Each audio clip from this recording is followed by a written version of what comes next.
A good evening, ladies and gentlemen. Welcome to round 4 of Strawberry.com Formula Alpha Championship for 2024. It is good to be back and commentating on some F1 action. Of course, the last bastion of the great Alfa Romeo name in Formula 1 machinery as it stands.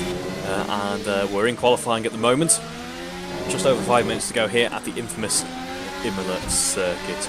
Not one for the faint-hearted is this track. Incredibly high speeds and some very technical corners as well in the home of motorsport and home of the finest car brands being Italy. And yeah, we are, as I say, we're just over 5 minutes into this session so far. As you can see, everyone so far running on the C5 tyre. We have 6 tyre compounds to choose from, and of course you want the most aggressive one for this fast one-lap running.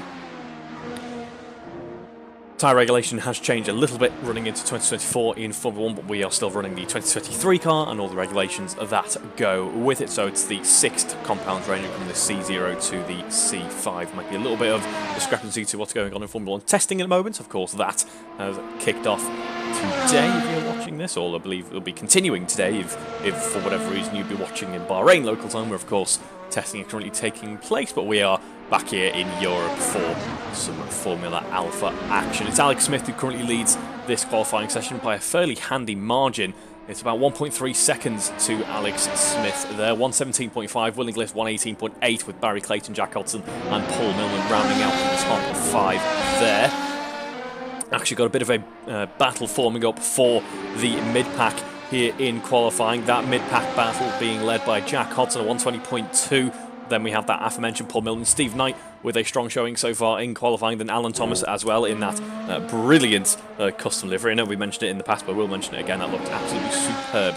There's Alan Thomas's car there, which I believe he's nicknamed the Red Bird to go along with his former Mito Veloce, fellow former Mito Veloce owner is Alan Thomas. So let's see if he can go as quick as the old 95 horsepower Mito Veloce we know it can. Oh, what an absolute machine that thing was. But currently 120.9 for Alan. He seems to be gelling with this car a little bit better than he did the old RSS Supreme. Not quite. Oh, there's commentator's curse there. There is 100% commentator's curse. As I was saying, he seems to be getting on with this car a little bit better than the old one as we headed through. As we headed through the second sector of the lap. That has slightly disproven that theory. It seems to be a mixed bag so far, the thoughts about the Formula Alpha. Some people seem to enjoy it. Some people, like Will Inglis, have nicknamed it the Mario Kart. And as we saw, Alan Thomas then was looked like he'd slipped over a banana as he was heading through the Acqua Minerale. But some people seem to be gelling with it quite well. Likes of Alex Smith, he's absolutely nailed the all the different ERS systems and using his MGUH and MGUK and learning how to deploy that, and seems to be rewarded with that in terms of his lap time. We should expect to balance things to maybe even out a little bit when it comes to the race, when all of the ERS MGU systems are set up in a more kind of stable configuration, and everyone's running a lot more similar configuration on that front.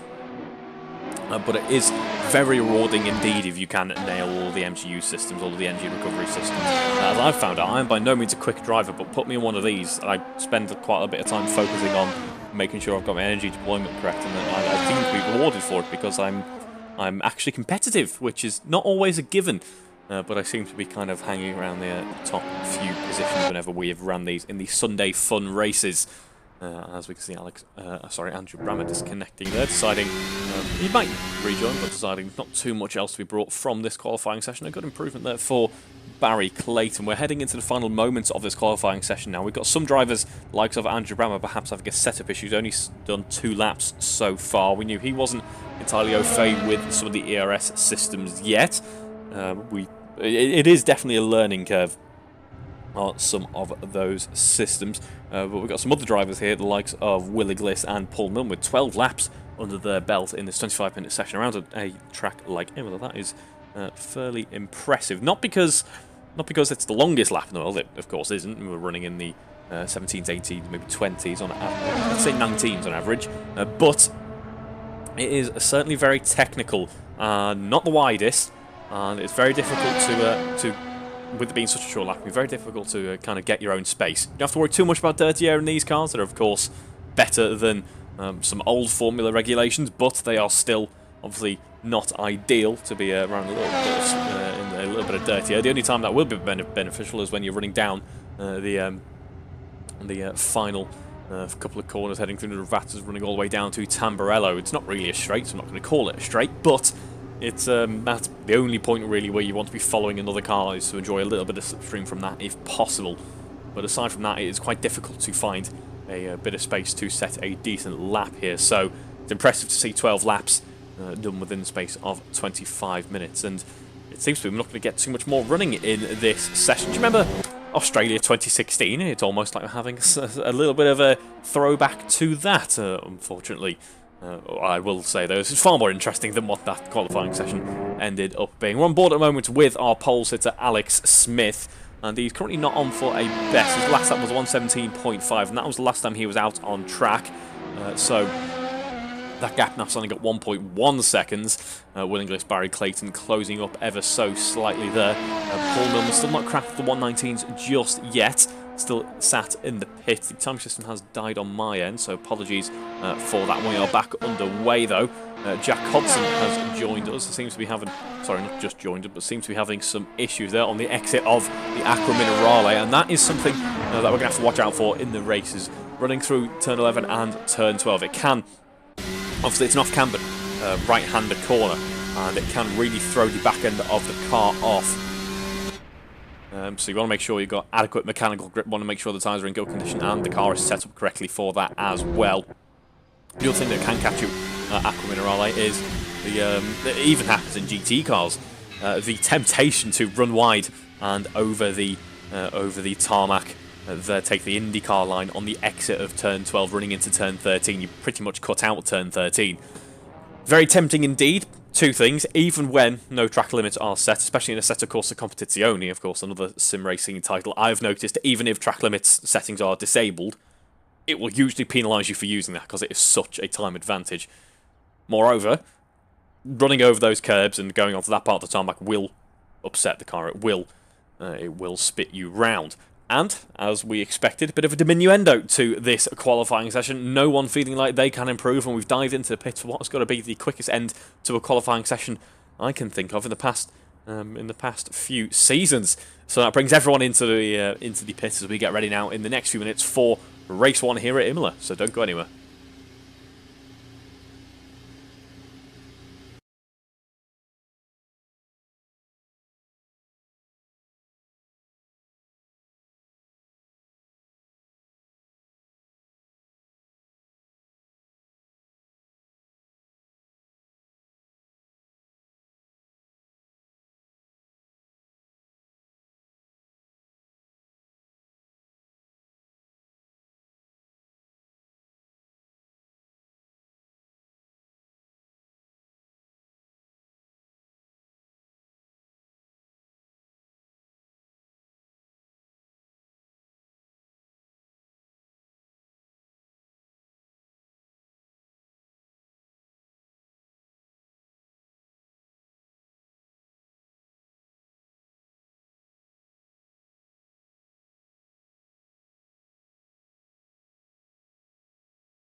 And sorry for the small intermission there. We're on board at the moment with this battle involving Paul Millman, Will Inglis and Barry Clayton just behind there. Currently Paul Millman feeling a little bit like a cork in the bottle, I presume, but some great racing at the start of this race. It's Paul Millman fighting for his spot on the podium. He's running the C3 compounder tyre, has a little bit more perhaps peak grip compared to Barry Clayton just behind him.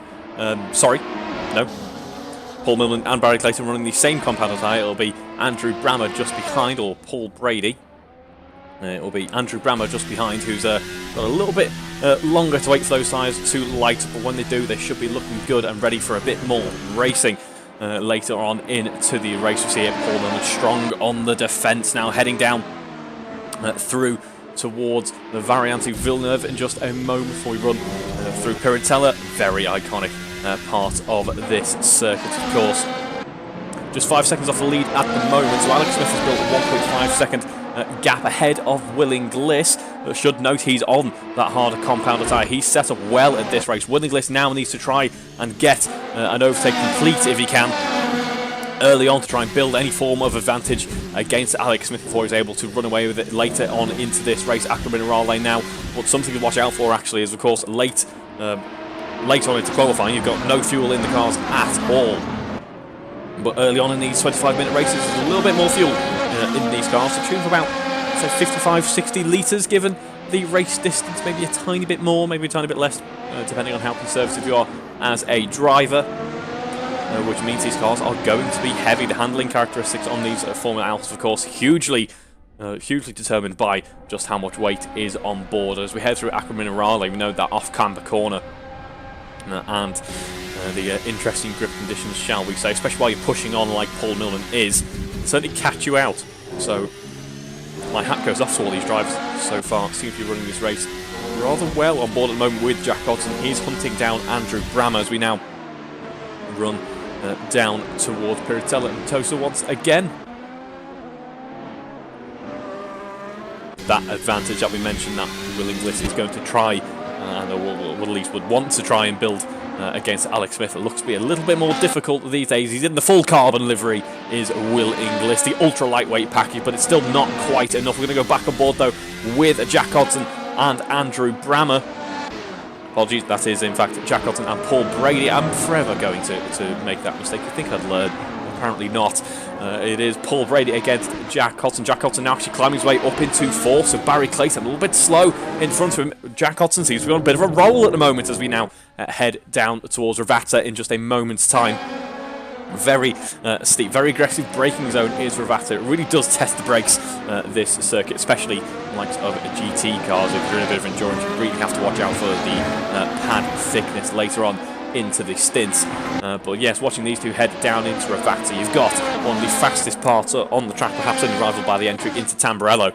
And you've got to immediately slow down for the tightest corners on the track. Well, perhaps second tightest set of corners, of course. The tightest being the corner just before it. Variante Alta running down towards turn 16. Another very technical part of this lap where we've seen drivers, even Formula 1 drivers, make mistakes in the past. Just think of Yuki Tsunoda in qualifying a couple of years back. A career-defining move that was actually. Variante Alta is such an important corner on this track because you've got so much momentum that you need to try and maintain, because that carries you all the way down through Ravata. Maybe if you're looking for Ravata, you can recover any losses on the exit of turn 15. But if not, you're suffering all the way down to Tamburello on the next lap. So it's a crucial corner, is Alta. It's such a fantastic strung together circuit, is Imola. I could go on about it for days and days and days. And I probably have been already. Let's have a look on board with Alex Smith once again in that Blue Spark liveried car there. 2.7 seconds ahead of Will Inglis. Now, meanwhile, it is the battle of Andrew Brammer and Paul Brady. This time it's Paul Brady who wins out. Andrew Brammer slightly further behind. It looks like Andrew Brammer's having a couple of difficulties, actually, is Andrew. On the C2 tyre, so we expect him to be able to go longer into this race, which will be an advantage that he needs as he goes off the track. Once again, are going to be potentially under threat now from Alan Thomas. Where is Alan Thomas? There he is now. They are heading down to start the next lap here. DRS is deployed. Another crucial element of using both the RSS Supreme and the Formula Alpha, of course, is engaging that DRS, using that using that ERS as well, making sure you've got all their straight line potential. And it is possible. These cars are incredibly capable in a straight line when set up correctly. Try and see actually if we can jump on board. No, what we can do is have a look at the passenger seat of my Alpha 75, which I'm sure you appreciate, but we'd like instead to try and have a look at the inside of one of these cars potentially, but the game doesn't seem very keen there. Who is that? That is Barry Clayton. Barry Clayton on the exit of Variante. Aqua Minerale there on the exit of that. I mentioned you want to stay clear of that curved area, and sometimes it can really upset the car. Well, there is Barry Clayton now dropping down into P6. We were 3 minutes into this race and all looked so close off the get-go, but now we're starting to separate the field ever so slightly. I must say, Jack Hodson is on an absolute flyer at the moment. 120.8 on that last lap. He's now into P3 at the moment, very much in the slipstream of Willinglist. They go side by side now as we run down towards Variante Tamburello in just a second. He has the outside, Willinglist has the inside, is able to defend late on the brakes. Great defense from Willinglist there, and actually unsettles Jack Hodson. That great momentum he had in this race is completely undone now as he goes off and into the gravel on the exit of the Tamburello corner complex. That is utter disappointment for Jack Hodson as he is able to get back on track. It is still P4. He's now 10 seconds off the lead of this race now. He's lost about 5 seconds in the grand scheme of things with that one small error, potentially pushing those C3 tyres just a little bit too hard. It's what he needs to do early on, of course, to try and build up any advantage that he can. But those C3 tyres are going to heat up quicker than everyone else's. They're going to start losing grip quicker than everyone else's. We're nearly at the halfway stage of this race, and now it is not looking quite as ideal as it perhaps was on the past couple of laps for Jack Hodson. Let's see if he can get back into the groove of things, because at this moment, well, at least on the previous lap, he was the fastest car on the track by a good half a second. He seemed absolutely dialed in and was storming his way through the field. I wasn't quite expecting it given how qualifying went, but he was certainly trying to hunt down not just Willinglist, but Alex Smith as well. He's going to have to wait later into the race to try and do that now, but still impressive so far in this race. Paul Brady, another one on a bit of a charge at the moment. The pace seems to have picked up compared to the previous lap. Lots of plosives in that sentence. It's Paul Brady in P5. He's Sector 1 and Sector 2 personal best so far, currently using that DRS system now as he crosses the line to start the next lap. That last lap was a 1 minute 21.1, his best of the race so far. Also on the C3 tyres is Paul Brady, and hunting down Jack Hodson. These two potentially later, if things have gone well for Jack Hodson, at least battling for P3, P2, now battling for P4 instead. Still plenty of points to take away though, if they are able to get this battle secured. Now these C2 tyres runners, it's almost reminiscent of the old 2005 Michelin versus Bridgestone era in Formula 1. You had some very impressive front runners, maybe a little bit early in 2005, although 2005 obviously the most prolific of that, to Indianapolis. You had the front runners in Ferrari running on one set of tyres. Then you had the vast majority of the competitive field running on another manufacturer of tyres. And then you had the back markers on C2, on a different compound of tyres. We're seeing that in this race. We've got Alex Smith leading the race, leading it comfortably with the harder compound of tyre. This should set him up well for later on into the race. Then the entire mid-pack is all the C3, the medium compound tyre. That is what everyone else is running in the mid-pack here. That means later on into the race, they're potentially going to be suffering with some tyre degradation issues. Not that you'd know it from looking at Paul Millman and Jack Hodson. Jack Hodson seems to be back and up to his old tricks in this race, at least, as he runs down towards Tamburello once again. Takes the inside, they're actually a little bit wider through that apex than a Paul Millman. Paul Millman is really gelling with this car, it must be said. He seems to be on a bit of a roll at the moment, but oh, the commentator's curse is so in full effect this evening. Just as it happened with Jack Hodson a couple of laps ago, it's happened with Paul Millman. I am so sorry, Paul. I will no longer compliment you for the rest of the season. You are welcome. It's Paul Millman now in P5. Jack Hodson jumps up to P3 after that, with Paul Brady closely behind in P4. Actually, Paul Brady potentially under threat from Paul Millman here. Let's see how this little battle that we weren't quite expecting forms up over the next half lap to lap or so. But as I was saying before, yeah, everyone in the mid-pack on that C3 tyre, and then we have everyone at the back of the field on the harder C2. Now, they're about a 10 to 12 to 20 second margin to the midfield there. They're a little ways back, but it'll be interesting to see later on into this race how they will be faring compared to those in the mid-pack. With that harder compound tyre, will they be more competitive later on? It might not mean much for this race, but it could certainly mean something for race 2. The reverse grid race coming up later on this evening when the field is reversed. Those who finish lower down in race 1 get a chance to start at the top end in race 2. And if they're on the ideal tyre for race 2, things could bode very differently for them. So let's see how race 1 affects that outcome later on into the evening. Paul Brady, who we're currently on board with, running in P4. 2 seconds clear of Paul Millman, who's been able to dispatch of Paul, has Paul. It's a battle of the Pauls once again. Oh, it's commentator's curse. Oh, very nearly a very big commentator's curse. They're well avoided by one of the other Pauls. Paul Millman did well to stay clear of Paul. Paul obviously had the off, and then Paul was able to just about dart out of the way from Paul. Got it? Okay. Good. No, but Paul Millman is now back up into P3. Why is that? Well, Jack Cotton has also had a bit of an off here. It is all change all of a sudden at the midway stage of this race. Everyone's starting to struggle now a little bit, I would think. Those C3 tyres potentially dropping off.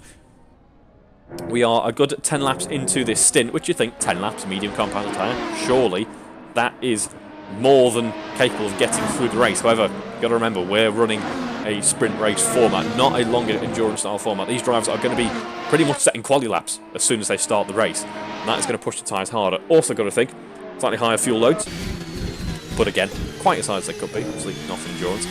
Another thing to think about though is track temperatures.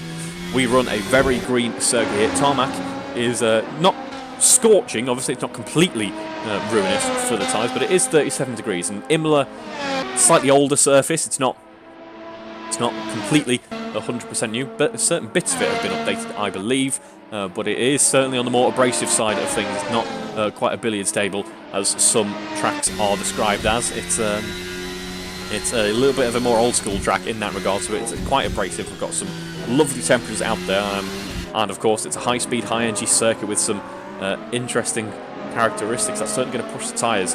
It relies not only on some high-speed tracks like, not only relies on some high-speed corners like Acqua Minerale, where you've got to be pushing the car and pulling quite a few G through the bends. It's also a lot of slow-speed corners and slow-speed exits where you will be testing the mechanical grip of the car, perhaps more than the aerodynamic grip, and that is all dealt with via the tyres there. Barry Clayton seems to be now up into P2. Is that a timing issue? It appears to be a time... Oh, no. No, it looks like Willingham has... No, that was a timing issue, in fact. Barry Clayton is, at the moment, behind Paul Millman on track, I can tell you. So it's Paul Millman still in P3, Willingham in P2, and Alex Smith in the lead of this race. Bit of an oversteer moment for Barry Clayton there, as we were just heading through the second Ravazza. Doesn't want to repeat that too many times. As I say, that C3 tyre potentially struggling now. He just wants to watch that a little bit. The more a little bit of oversteer he gets here or there, the more the problem's going to exacerbate. The tyre's going to wear out more, and he's going to potentially lose that and any advantage that he may have over Paul Millman. Speaking of advantages over the field, it's Alex Smith who leads this race with a 10-second margin to the rest of the pack. And a very impressive start for him so far this evening. He'll have to work a little bit harder in race 2, but it's not all said and done just yet. 10 minutes ago in this race, as we saw in last week's touring car round in the Junior GTMs, we have seen races become completely undone late on into the running. Colin Kneath in race 1 last week had a fantastic drive for it. All went oh so wrong late on. And it didn't recover much actually in race 2 as well. So, Alex, I'm rooting for you, just as I'd root for everyone, just as I'd root for anyone who's had a good lead of this race so far. But it's not all said and done just yet. Still 10 minutes to go. He's on the harder compounder tyre, so he's set up well to bring the car home and bring the car home safely. So we'll just have to see.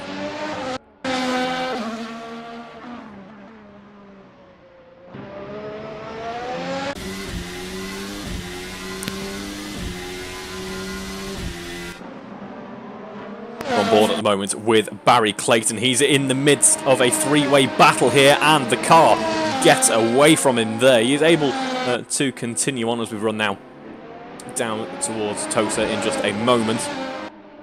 Yes, that was a little bit of a hairy moment for Barry Clayton. It's Jack Hudson back up into P4, so he's on a recovery given his impressive pace about 10 minutes ago. Alan Thomas there having a bit of an issue with the second Ravazza, that looks like it is. Yes, it is there. Not quite a race to remember for Alan Thomas so far this evening. He will have that reverse grid. Oh, no, he's actually just outside the running to be reversed. Of course, it's the top 8 that enjoy the races being the race start order being flipped around. So Alan will start at the back, but that is a safe and secure place. You know, if any chaos, and usually there is on a reverse grid start, ensues in front of him in the first couple of corners, he'll be in prime position to benefit from it. But yes, Jack Hudson, as we were saying, on a decent recovery here, heading through the Ravazzas now, putting the pressure on Paul Millman. Paul Millman riding over those sausage curbs and now trying desperately to break that toe. Look at him darting across the not-so-straight as we run down towards Tamburello once again. This is a lot of moving heading down there. It's not quite darting across the track. She's just going to shimmy in the car and try and upset Jack Hudson. That was very Valtteri Bottas and George Russell there. Jack Hudson had to go onto the grass to try and take avoiding action, and that upset the braking a little bit there. He's dropped back substantially, and Paul Millman very strong on the defence there. He clearly wants that podium as he continues on now, still in the top 3, Jack Hudson P4, and Barry Clayton now very much putting the pressure on Jack Hudson as we head now through to the second sector of the lap in just a moment's time here. On board at the moment with Alex Smith, who is now heading down into the Ravazza. 6 minutes to go in this race. Still plenty of time for anything to happen, and I presume it will. It's been very action-packed so far. There are those sausage curbs through the Acqua Minerale that you want to avoid now as we run down towards the Alta in just a moment. Another very technical part of the lap. Just looming in the background there is Paul Brady. All of these cars in this fleet that we have heading towards the end of the lap are on the C3 tyre, as we've mentioned, and all have done a good job of keeping pace with each other. And they started off this race, they were still packed up together, as they were in qualifying actually. They spread out a little bit and have now concertinaed back towards each other once again. Barry Clayton, meanwhile, running in P6. He's just had another little off. The black and yellow liveried car there is heading down towards the first corner once again. Jack Hudson, meanwhile, putting the pressure on Paul Millman once again. Not quite as close this time around, or maybe wasn't trying to brave a move, because we know Paul Millman is all elbows out at the moment. Those shoulders are wide. That car is the widest Formula Alpha I have ever seen, and it is certainly not allowing any Jack Hudson's past at this moment in time.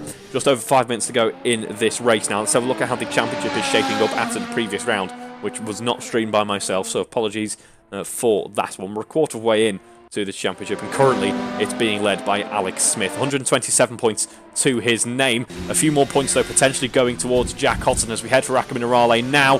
Paul Millman again being oh so careful to try and avoid that inside curb there. It's Paul Brady who has an off actually on the exit of Acqua Minerale. Let's have a look though back with the battle going on for P3. We're at the Variante Alta now. It's still Paul Millman out on top here. He's got some good traction out of the left-handed exit to the Alta complex there. Now into the braking zone of Ravazza.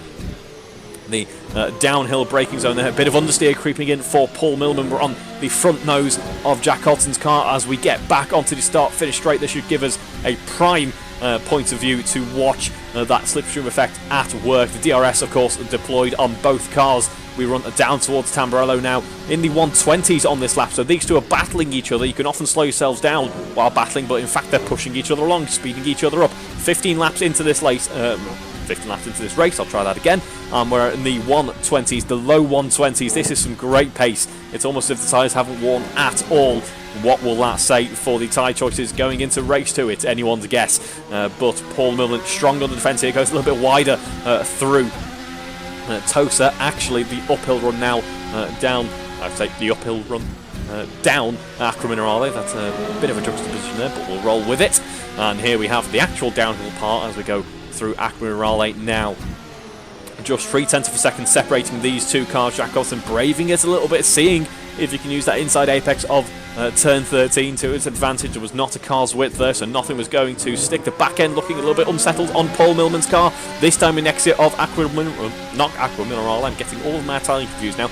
It is the Variante Alta, of course. We were just exiting there. Now heading down into Ravazza. A late lunge around the outside from Jack Hudson. That was not going to quite stick there, but good effort for trying. Back now onto the start-finish straight, the not-so-straight to start the next lap. These two are absolutely flying along. This is a fantastic battle.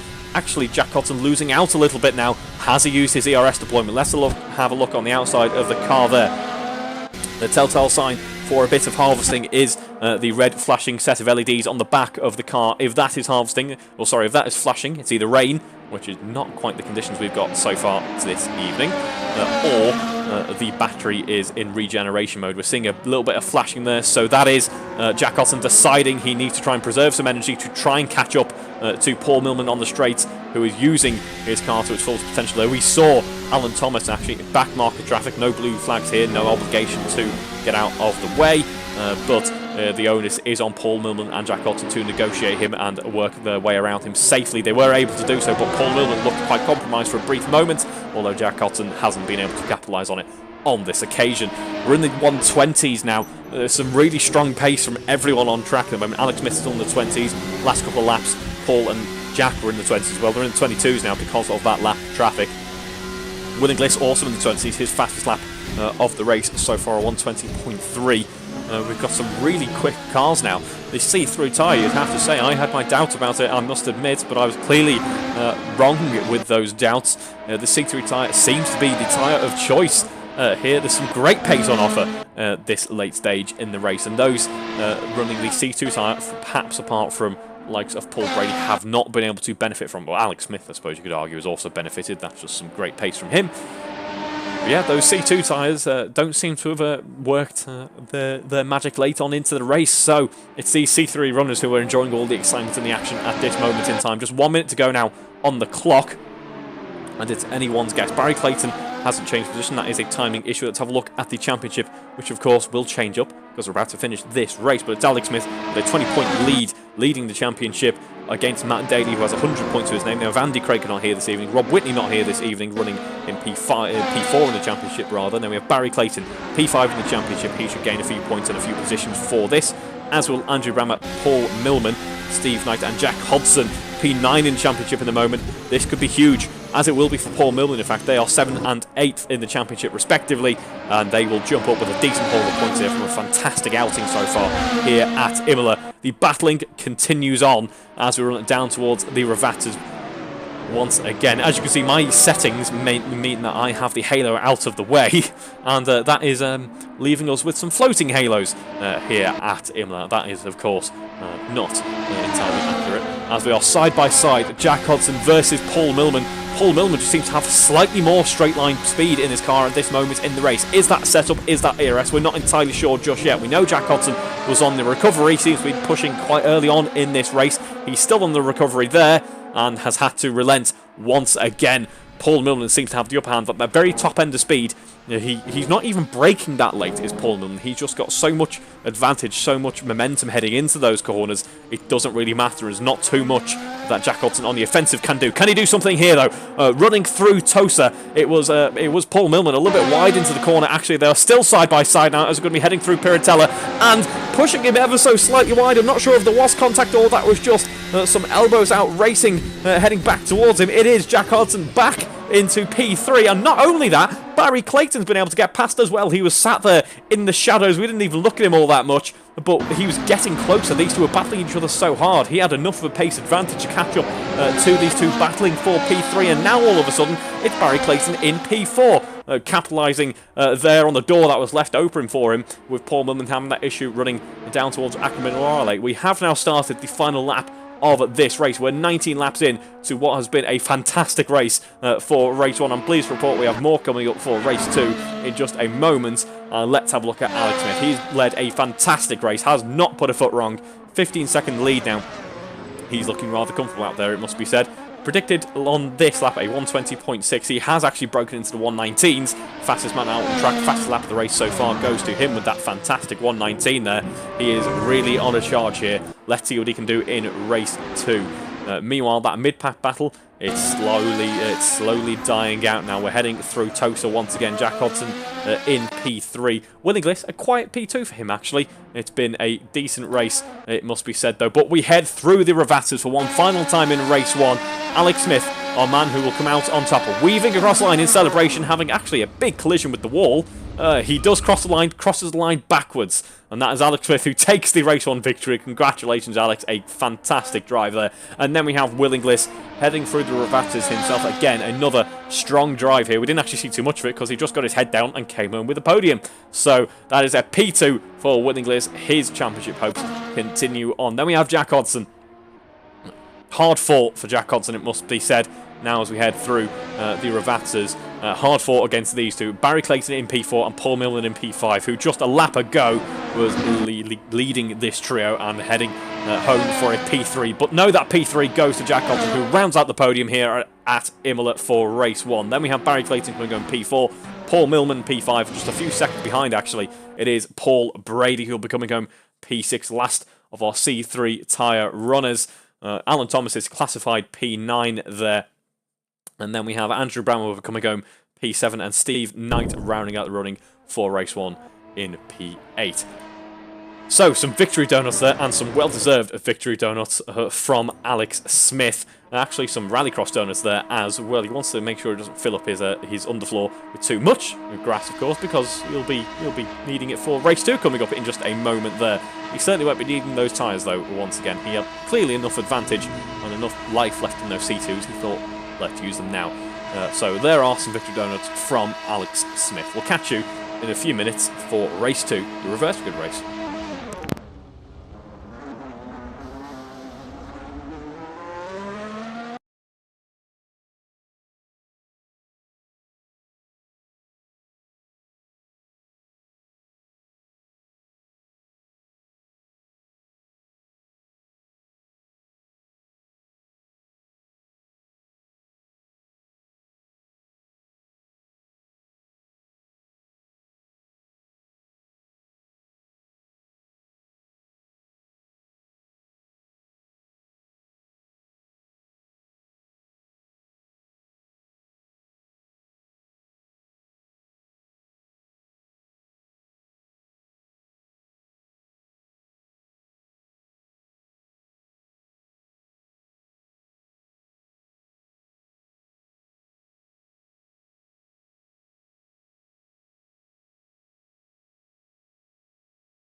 Here we are, ladies and gentlemen, back on the grid then for race 2 here at Imola. The reverse grid race, here's what the order's looking like. It is Andrew Brammer and then Paul Brady, Paul Millman and then Barry Clayton, Jack Hudson, Will Inglis, Alex Smith, Steve Knight and Alan Thomas rounding out the running then for race 2.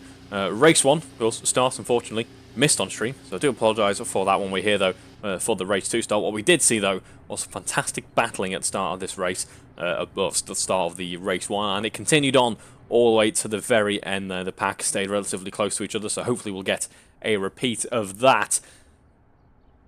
I hope we certainly get a repeat of the battling we had with Paul Millman, Jack Hutton and Barry Clayton. That was fantastic. Can Jack Hutton continue that momentum into this race? Will Alex Smith work his way through the field and continue on the dominance he showed in race 1? So many questions to answer in this, the second race of round 4.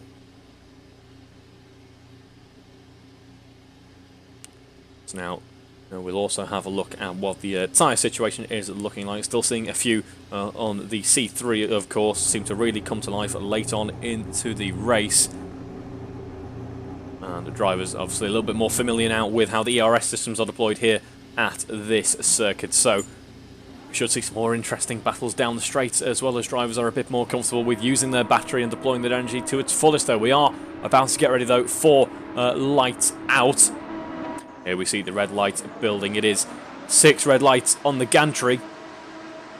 And we are away here at Imola for another race. A good start for Andrew Brammer there. It looked like a good start for Paul Brady, but as he went into the next gear, oh my goodness. That is a catastrophic accident for Will Inglis. That is him out of this race. That is 100% Will Inglis out of this race. I've never seen a car pirouetting through the air like that. Complete and utter somersault from Will Inglis there. That is him. I can't even join him on the stream. That is his car done. That is a very unfortunate start for the race for him. A great start though for Paul Millman, who's jumped up into first in this race. Paul Brady just behind. Sorry, that is Andrew Brammer just behind. And then we have Barry Clayton and Alex Smith now. So Alex Smith already making up 3 positions on this race start. Still no sign of Will Inglis just yet, but as I say, yeah, that is him and out, and there is confirmation of that. I have never seen an accident like that, folks. That just been 2 wheels kind of colliding, and as you can, the amount of grip when 2 of these Pirelli tyres at speed combine it, one of these cars is going to get flung away, and unfortunately, Will Inglis' case, that was Will. A second is the time by which Paul Millman leads this race. A lot of understeer creeping in though through Ravata. Maybe not expecting the extra weight over the car, or something perhaps awry with the car after that race start. So much was going on. We didn't quite see who had collisions. My collision tracker on the timing system, which you can follow along with at aroc2.emperservers.com. Actually had no idea what was going on really. It completely and utterly just kind of gave up. There were so many collisions, so I suspect a bit of damage now on the cards for a couple of drivers. We're on board at the moment with Andrew Brammer, who's heading up towards Tosa once again. Seems to be very much hot on the heels of Paul Millman. Perhaps that is though because he's under pressure from Alex Smith. Alex Smith, our race 1 victor, of course, now finds himself running in P3, still on the C2 tyre.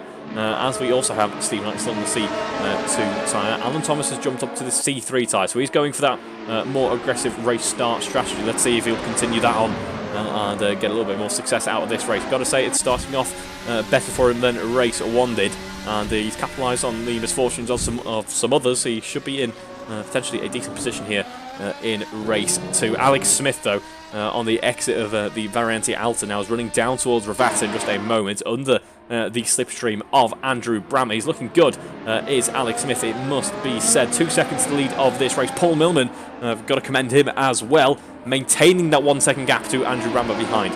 That is possibly because Andrew Brammer can no longer focus on the offensive. He's very much got to focus on the defensive and is losing out in terms of straight line speed there. We knew Andrew was struggling to nail the energy systems in this car. Has actually had a big crash with Alex Smith, who was just too late on the brakes there, and they were just next to each other. Maybe Alex Smith wasn't expecting Alex to brake so early, and there was nowhere for him to go. We were battling quite closely heading into that first corner there. Alex has been able to get underway, as has Andrew Brammer, so no major ill effects from that. I'm sure Barry Clayton is rather pleased with that. Perhaps Paul Millman isn't, because the only thing keeping Barry Clayton at bay was Alex Smith hunting him down. Now, Barry Clayton can once again focus on trying to catch up to Paul Millman. Will it be enough, though? He's lost that slipstream. He's going to have to use all of his energy deployment and try his best, use a bit more of his tyres as well to catch back up to Paul Millman. We'll see if he's able to do so.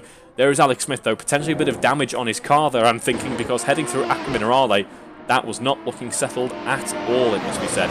Similarly, flashing on the top of the air intake as well, indicating further that the energy recovery is in full swing at this stage in the race, of course.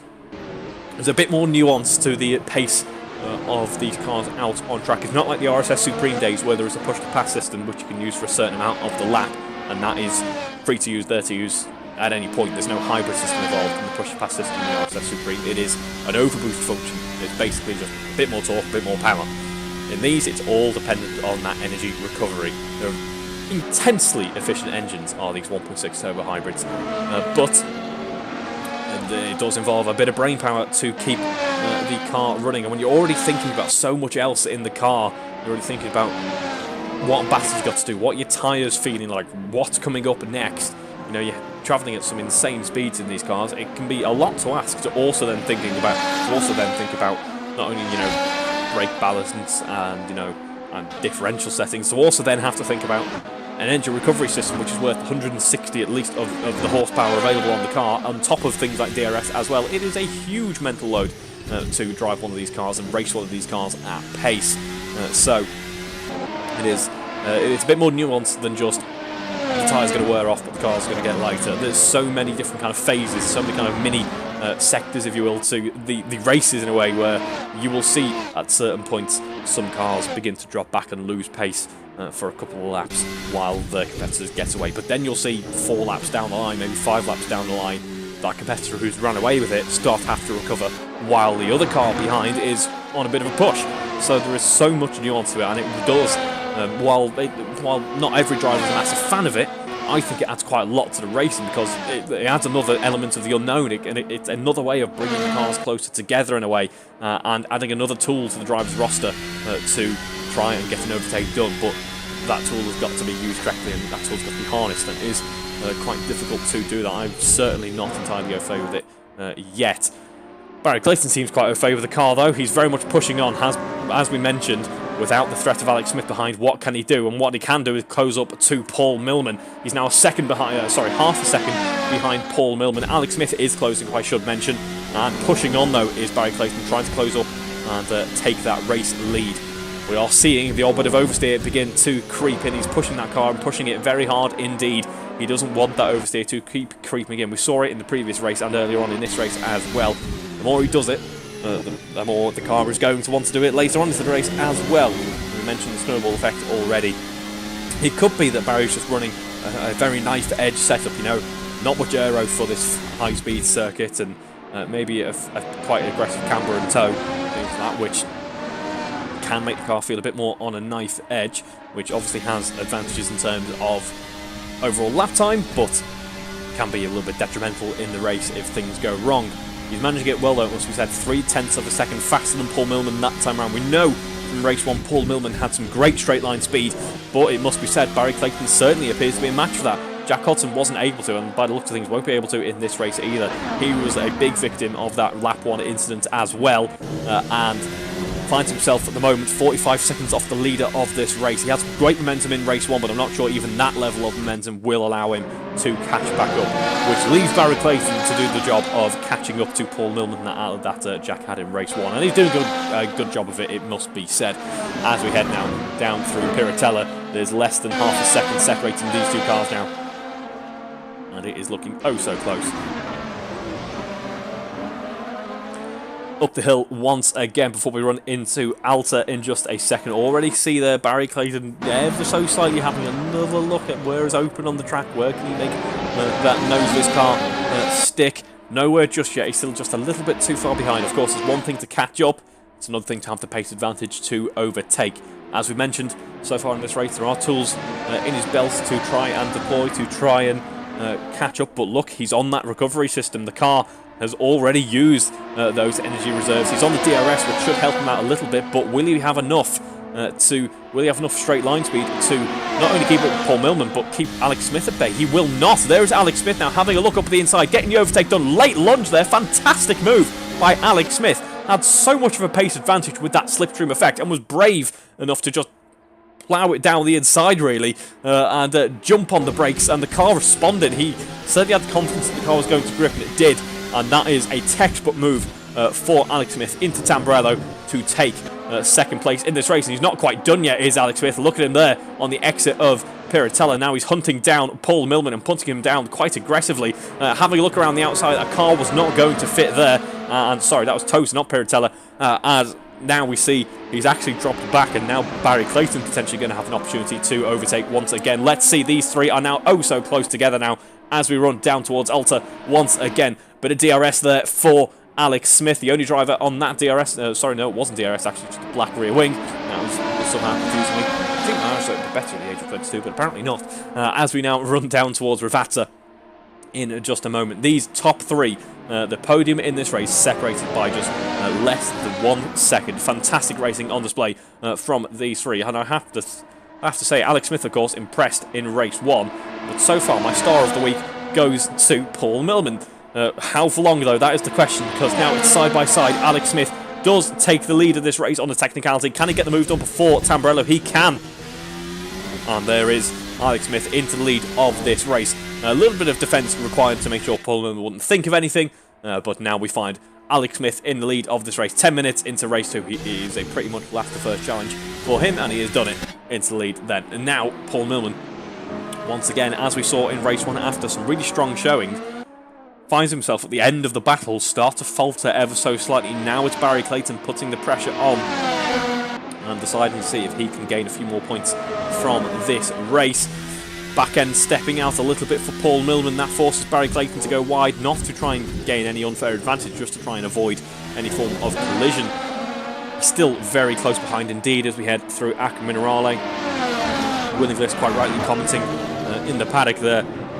He thinks he needs a new car, and I can confirm that you'll be getting a new chassis, my friend, after that one. Massa spinning your way through the air.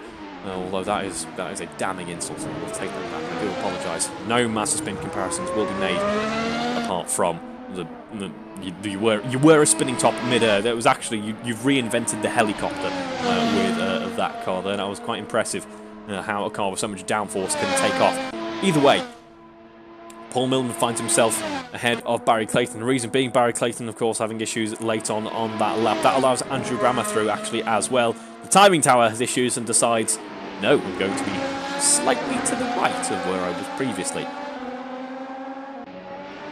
This is probably some satirical joke that we made there about the current state of the UK, but either way, that is now the timing tower back in its correct position. And we see now that the margin between Alex Smith and Paul Millman has built up a little bit more. Paul Millman has found himself back into that P2 position a little bit more comfortably than he was looking a lap ago. A few seconds down to P3, but still not expecting, given the pace that Alex Smith is demonstrating at this point in time, any challenge to that. At the moment in the 20s is Alex Smith, and as he was in race 1, still on the C2 tyre, just allows him to push and push very hard indeed for the entire duration of the race. It just means he doesn't have to worry about tyre life. He can focus on hammering in some fast laps. Means the car will be getting quicker as it goes later on into the race with that lighter fuel load. He reserves a bit of energy for later on. He should get some impressive laps under his belt. On board at the moment with Andrew Brammer, less than half a second separating him and Barry Clayton.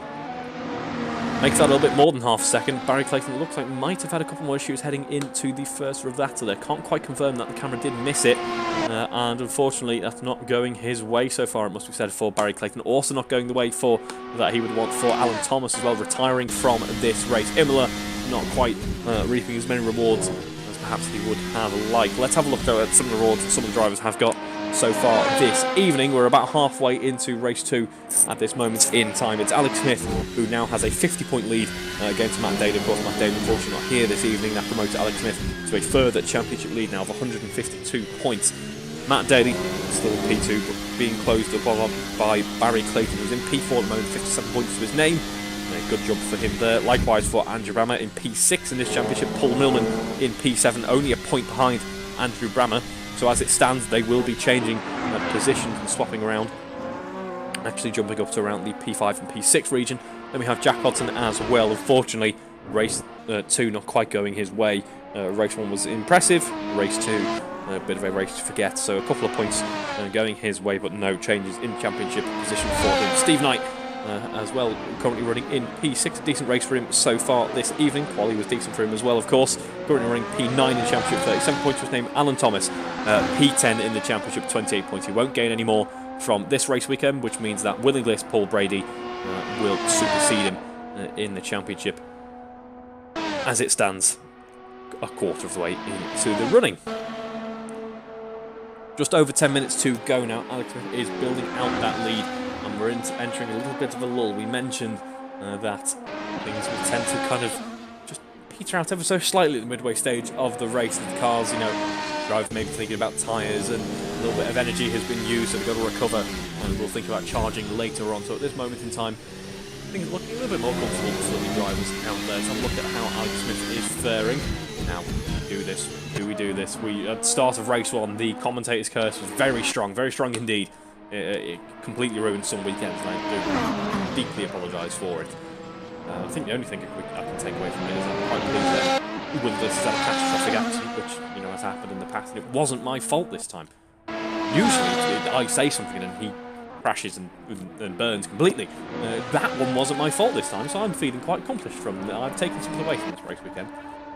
So, that I am pleased about. Let's have a look at Andrew Brammer, though. He's currently running in P3, having a really good race there. Actually, the start of race 1 really wasn't ideal for him, so good to see things going a little bit better in race 2. We have a look at the steering wheel there. We see it's predicted briefly a 119, losing out a lot of time, though, heading down towards the start line there. I think that was because, I don't know if you heard the rise in rev there, but I'm not sure if that was clutch actuation or maybe tyres spun up riding over all of a very slight change in elevation. Either way, what almost sounded like anti-stall in a way, kind of kicked in, and it's lost him a little bit of momentum there. It's a shame because he was running very well on that lap indeed, trying to close the course to Paul Millman and keep Barry Clayton at bay. Barry Clayton is on a bit of a charge, trying to close up, has not quite got the pace to do it. If you compare their pace at the moment, currently they are in the 121s. Barry Clayton 121.3, Andy Bramble with that odd issue heading down start finish rate 122. So that has allowed Barry Clayton to close up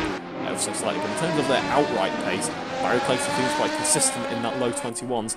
That's 121.1 for Barry Clayton, 121.6 for Andrew Brammer. So not entirely sure who I'll put my money on just yet, but certainly Barry Clayton will be providing a challenge to Andrew Brammer in just a moment's time. So this should be an interesting one. Mr. Sterling from Paul Millman there. Paul Millman certainly has not had an easy go of it in race 1 and race 2. He's certainly had plenty of challenges, but has responded to them on the most part rather well. A couple of issues creeping in here or there, but still some decent pace here at Imola. He's come on quite a long way as a driver, has Paul Millman, and is running very well indeed in this race. Should take away some decent points in. Continues having a couple of weekends here or there like this. He'll be doing rather well in the championship. So let's see how that develops later on into the season.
Heading down the start, finish straight there. Barry Clayton's best lap, a 120.9. Really flying along now is Barry Clayton. Andrew Brammer in the 121s still.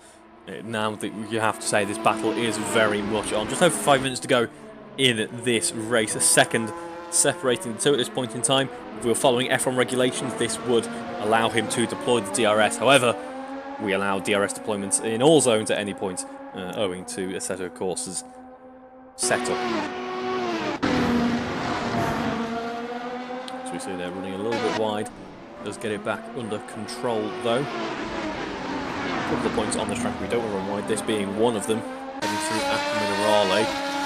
And he is just hunting for that slipstream now. It's not going to be incredibly strong at 0.8 of a second, but it's certainly going to be noticeable. It's going to be a lot more noticeable now as we head through Variante Alta, running down towards Ravata. A decent amount of time gained by Barry Clayton there, very much putting the pressure on now. What will Andrew Brammer do to respond to that? We didn't see too much of him in race 1, so I'm pleased we're now getting to see that. Seems to be that Andrew Brammer is one of the more camera-shy drivers. He just seems to find himself in positions where there's not too much really that we can report on. Unfortunately, race 1 didn't go his way, but now he's got his chance for redemption. Now he's got a chance to show us a good fight. We know he's a fantastic driver. Let's see what he can do against another brilliant driver here in the form of Barry Clayton. Now heading down towards the mid part of the lap in just a moment on the exit of Tamburello, heading up towards Tosa here. The back end creeping out a little bit for Andrew Brammer as he goes over the curbs there. Does get it under control though, does Andrew. Barry Clayton though very much closer this time around. Only 0.3 of a second separating them. Not often you see an overtaking move done through. Well, you can see an overtaking move done here if there's just enough room, which there really isn't. Might be a potential one coming up as we head down towards Alta. Again, Minerale, you don't really want to attempt any moves, that's just going to end in tears. Now here's our next overtaking opportunity. It's a good run out of the Acca Minerale for Barry Clayton, but the track is just a bit too narrow, and Andrew Brammer's position well enough to defend heading into the first Alta. Over that big sausage curb there for Barry Clayton. The car jumps up into the air, crashes back down of course, but that costs him momentum, it costs him time. As we head now into the first Ravata, once again, 0.6 of a second separating these two. We start another lap, and it's still no change between these two. 0.5 of a second now. The car in yellow, Barry Clayton, hot on the heels of Andrew Brammer. The car in blue into the 20s, into the 22s in fact, on that last lap. These two potentially slowing themselves down a little bit, not that they have to worry too much. There's quite a big gap to the cars behind, and Paul Millman is breathing a small sigh of relief in P2. He has, by the looks of things, potentially lost pace in comparison to Alex Smith. That might be my mind and my mathematics playing tricks on me. I think it actually is. As we head, though, through Tosa, it is Andrew Brammer in P3 at the moment, 0.8 ahead of Barry Clayton. So that gap has built up ever so slightly on the 15th lap of what should be a 20-lap race. 3/4 distance in fact, a little bit more than 3/4 distance, actually. Probably more like... Well, it's probably around about 3 or 4 laps to go in this race. Let's say 4 laps to go here with 4 minutes plus a lap on the clock. There we see Barry Clayton trying to find a place to get ahead, but Andrew Brammer is positioning his car absolutely perfectly to make sure that the outside of the corner there isn't available to him. And Barry Clayton pulling a Yuki Tsunoda on the exit of the Alta. He was able to catch it actually. Very luckily for him, it's cost him 2 seconds. He's not able to battle at this point, but at least he's still in the running for P4 and potentially P3. Let's see now in the next couple laps if he can use any pace advantage that he may have to close back up and continue on this fight. Of course, you lose time battling, but you also wear the car out just that little bit more in the hot air of the car out in front. Now is Barry's chance to show us that he can stretch his legs, still get some strong laps in and fight towards the end of this race. Once again, just like race 1, the action is all hotting up in the midfield here. It's all to play for. So as we head now into the final stage of this race, let's see what Barry Clayton can do to try and usurp Andrew Brammer and take that final spot on the podium. The car's looking a little bit squirrely. You want to be careful of that one. As we head once again up through Tosa and down towards the roller coaster that is the countryside circuit of Imola. San Marino Grand Prix, of course. A historic racing venue, and as we head through Acca Minerale there, it all goes wrong for Barry Clayton. He fell victim of the enticing inside of the circuit there. It's caught so many drivers out in the past, including myself, which is perhaps no surprise. and it costs you so much time if you force an error in like that. And it looks like Barry Clayton has potentially at times beginning to drop off now. Barry Clayton's been on the offensive for very long in this race, very long indeed, and now potentially a little bit of pace is starting to fall away from that car. Alex Smith's in the pits. Oh, I'm not sure why that is. Oh dear. I'm suspecting some type of penalty or mechanical or setup issue or something like that. I am just... what? That is... I wasn't expecting that. Alex Smith has pitted and has jumped onto the C4 tyres. I would have jumped onto the C5 given we have so little time left in this race. Now it's a fight for a podium for Alex Smith, because Paul Millman finds himself now in P1 in this race. Paul Millman leading. We knew he's had good pace so far this weekend. He's shown some really strong points. This has been one of his strongest, I'd say, one of his strongest weekends of his AROC Racing League's career. This has been a really strong weekend for Paul Millman so far, and he's now very much in with a shout of a race victory. There haven't been too many of them in the past. There's probably an odd one or two I'm missing, but it really is. This is a monumental moment in his AROC Racing League's career. Is this for Paul Millman? He's currently leading this race. Andrew Rama is in P2, again another podium to add to his roster. Barry Clayton as well, certainly no stranger to the podium here. But as I mentioned, Alex Smith on that C4 tyres, he's just done that to spice things up, hasn't he? I wouldn't be shocked. He's now very much in with a shout of getting ahead, and he does get ahead as we head onto the next lap of the race. It's Alex Smith into the lead once again.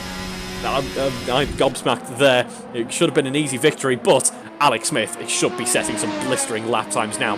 Can he, with the few laps that we have left? We're on the penultimate lap of this race. Can Alex Smith get ahead of Andrew Rama and back into P2? That would be very impressive indeed. He's only a second behind Andrew, is Alex Smith, so that pit stop hasn't been, in terms of time at least, incredibly detrimental. He's only 3.5 seconds down the road from Paul Millman, race leader now.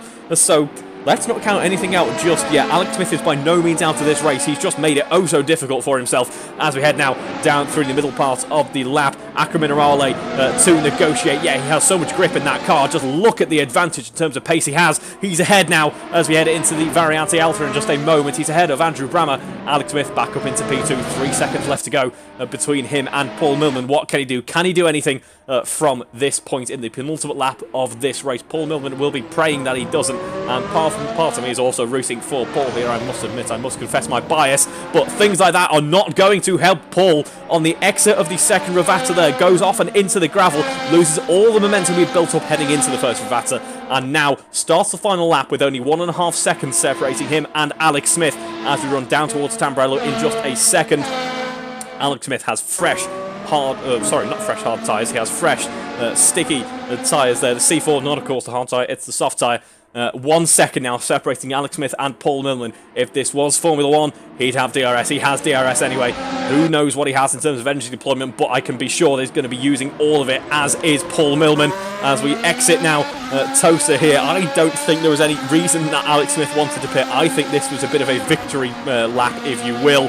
Paul Millman is darting to the inside to try and defend there, but heading through Piratella up the inside. It looked oh so easy. Alex Smith led this race for so long, jumped into the pits, it looked all over for him, out of the podium even.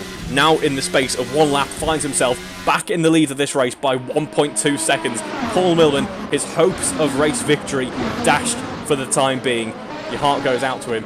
It was a great showing. It's still a great showing from Paul Millman so far in this race. What a drive from Alex Smith, it must be said. What a way to spice things up. That is... I don't really have words, to be honest, but we are heading through Regatta, so these words will have to do. He's weaving across the line in celebration already, and that is a well-deserved celebration for Alex Smith, who comes home to take the second race victory of the evening. It is a grand slam, actually, as he takes home pole, race 1 victory, and race 2 victory, but race 2 victory with a bit of added tension to boot as well. Paul Millman, who looked for a brief moment at least in with a shout of a race victory, comes home in P2 then. Strong drive for him, still some really good points to take away from this weekend. Likewise, Andrew Brammer rounding out the podium there with a P3. Then we have Barry Clayton, P4. 6.7 seconds off the lead of this race. Of course, the lead of this race ended up being very close to the mid-pack, owing to the way that race ended. What a finish there. Then we have Barry Clayton in P4, of course. Then we have Jack Cotton in P5. In the end, actually, a decent recovery for him. Race 1, he had some great pace. Race 2, I'm sure he had some decent pace as well. He did, 20.4 being his best. It was just the race started in such disastrous ways that he wasn't able to do anything really with this race. So it's Jack Cotton P5, Paul Brady comes home P6, Steve Knight comes home P7, and that ends our classified finishes. But Alex Smith, my hat is tipped to you. What a fantastic driver there to round out this evening's running. I'm looking forward to the victory donuts here. Let's have a look to see if anyone has started. There we do have Andrew Brammer partaking, which is good to see in the gravel there, so I'm sure the paintwork is not going to appreciate that one. But on the start-finish straight, there is Alex Smith celebrating with some even more well-deserved. I thought they were well-deserved in race 1. They're even more well-deserved in race 2. Victory donuts to round out this evening's running. I hope you've enjoyed watching as much as I've enjoyed commentating here at Imola. It has been fantastic. And I'll bid you adieu. Thank you very much for watching, and goodbye.